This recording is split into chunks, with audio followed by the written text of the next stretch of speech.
Napoli è città di caffè. Il caffè napoletano è noto in tutta Italia, ma un buon caffè per essere veramente napoletano ha bisogno di 4 C, ecco, le 4 C del caffè napoletano. Prima di tutto deve essere curt, e beh certo, perché noi quella brodaglia americana, insomma, più che altro la consideriamo sciacquatura dei piatti, ecco, per intenderci. Poi deve essere cucente, sì, appena fatto, bollente, fatto proprio in questo momento. Poi deve essere comodo, la terza C, sì, si addapiglia comodamente, molto spesso seduto. Io adoro prenderlo seduto, ma non disdegno il caffè preso all'impiedi, al bancone del bar. E poi deve essere carico, forte, nero, scuro, una concentrazione di bontà. Mai lasco, che hai fatto stu caffè lasca, a volte diciamo a casa. Sì, anzi, per noi il caffè lasco è proprio un modo per dire una cosa negativa, per non dare confidenza a qualcuno, per tenerlo un po' a distanza. Cuchil ha già fatto caffè lasca, a noi invece il caffè deve essere carico. Bene, oggi parleremo di caffè perché Napoli è città di caffè, ma vi siete mai chiesti perché Napoli è considerata la città del caffè?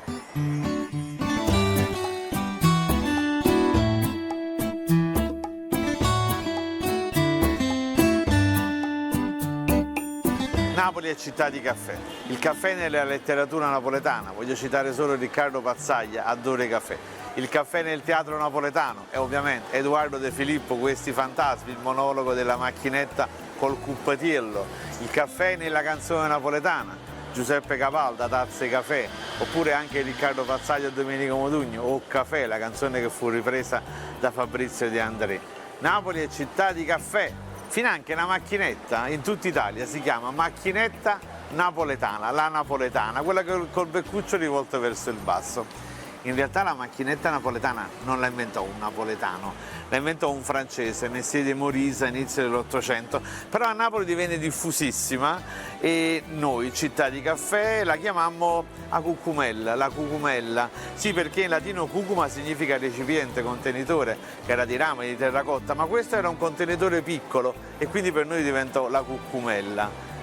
È una macchinetta straordinaria, dopo l'ebollizione c'è la fase di caduta e quindi di filtraggio attraverso il caffè e noi napoletani, come ci insegna Edoardo De Filippo, qui ci mettiamo un cono di carta che chiamiamo Ocupatiel per preservare l'aroma del caffè. Napoli è città di caffè, però a Napoli il caffè arriva un po' più tardi rispetto ad altre grandi capitali europee.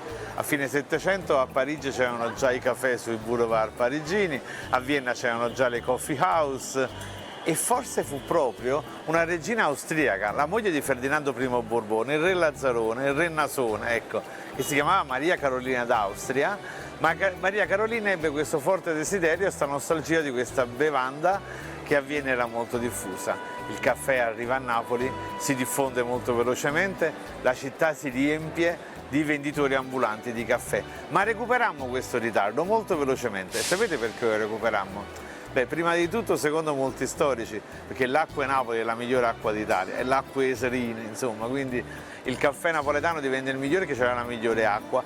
Un altro motivo è perché avevamo la coccumella, fatta nel migliore dei modi, quindi uno strumento per realizzare un caffè straordinario. Ma il vero motivo probabilmente fu la competenza dei tostatori napoletani.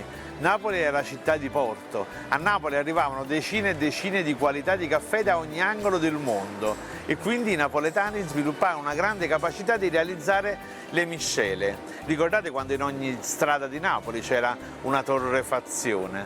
Bene, noi diventammo bravissimi, i primi in tutta Europa. Qualunque sia la vera ragione perché Napoli diventa la città del caffè in Italia, che sia l'acqua di Serino, che sia una favolosa coccumella, una grande macchinetta da caffè, che sia la competenza dei tostatori, il fatto è che qualunque turista arrivi a Napoli, qualunque napoletano non può fare a meno di Natazzulelle caffè, che come diceva Pino Daniele, a Concia Voc, a chi non può sapere.